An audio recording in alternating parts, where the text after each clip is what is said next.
నిజంగా కొన్ని కొన్ని విషయాల గురించి ఆలోచిస్తే చాలా బాధేస్తుందండి.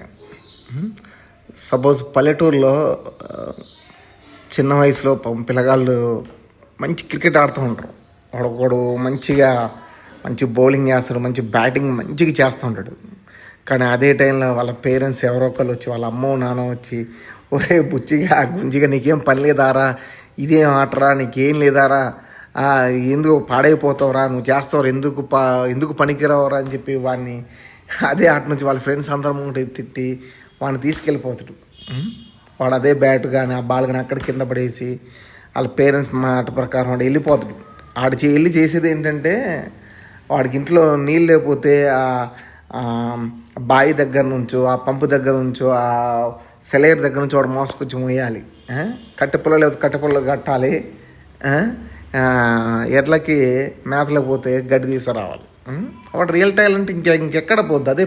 అదే సిటీలో అయితే అదే తల్లిదండ్రులు వాడికి వచ్చినా రాపోయినా వాడిని బలవంతంగా ఒక క్రికెట్ అకాడమీలో చేర్పించి చిన్నప్పటి నుంచి లక్షలు ఫీజు కట్టి వాడిని ట్రైన్ చేస్తారు. వీడికి సహజసిద్ధంగా వచ్చిన దాన్ని వాడికి సహజసిద్ధంగా గాడిస్తాడు. కాకపోతే ఇక్కడ పేరెంట్స్ అంత అవగాహన లేకపోవడం వల్ల మాకు ఈ లైఫ్ చాలు, మాకు గూనెల్లో నీళ్ళు లేదా, నీళ్ళు నింపే కొడుకు చాలు, కూతురు చాలు, లేకపోతే ఎట్లా గడ్డి లేదా, గడ్డి పీకొచ్చి కొడుకు చాలు, ఇలాగనమాట. తాత్కాలికంగా వచ్చి వాళ్ళ పరిధిలో వచ్చే వాటి గురించి ఆలోచిస్తారు తప్ప పిల్లల బంగారు భవిష్యత్తు గురించి వాళ్ళు ఆఫర్ చేయలేరు. దానివల్ల పాపం ఆ పిల్లగాడు కూడా ఇంకా తల్లిదండ్రుల మాటలకి, ఆ చుట్టూ ఉన్న పరిస్థితులకి, ఆ కుటుంబ పరిస్థితులకి అడ్జస్ట్ అయ్యి బతకాల్సి వస్తుంది.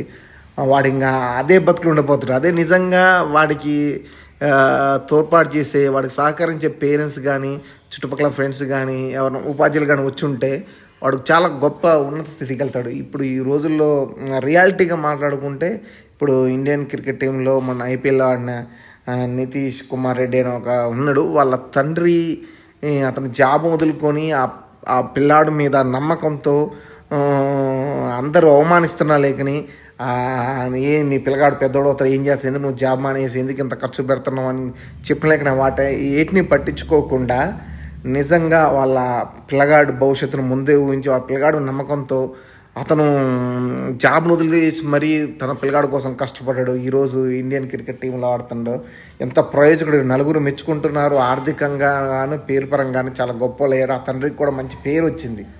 దయచేసి తల్లిదండ్రులు అర్థం చేసుకోండి. పిల్లల్లో ప్రతిభ ఉంటే వాళ్ళని డిస్కరేజ్ చేయకుండా వాళ్ళని ఎంకరేజ్ చేయండి. వాళ్ళ పిల్లల భవిష్యత్తు బాగుంటుంది. మీరు కూడా చాలా హ్యాపీ, మంచి పిల్లలకి మంచి భవిష్యత్తు అని తృప్తి ఉంటుంది మీకు. దయచేసి వాళ్ళ టాలెంట్ తొక్కేయద్దు. ఏదో తాత్కాలికంగా ప్రతి ఒక్కరికి ఆర్థిక సమస్యలు, వేరే ఇతర కారణాలు ఉండొచ్చు లేకనే దయచేసి పిల్లల్లో టాలెంట్ ఉంటే మాత్రం ఏ విషయంలో అయినా కానీ దయచేసి తొక్కకండి, ఎంకరేజ్ చేయండి.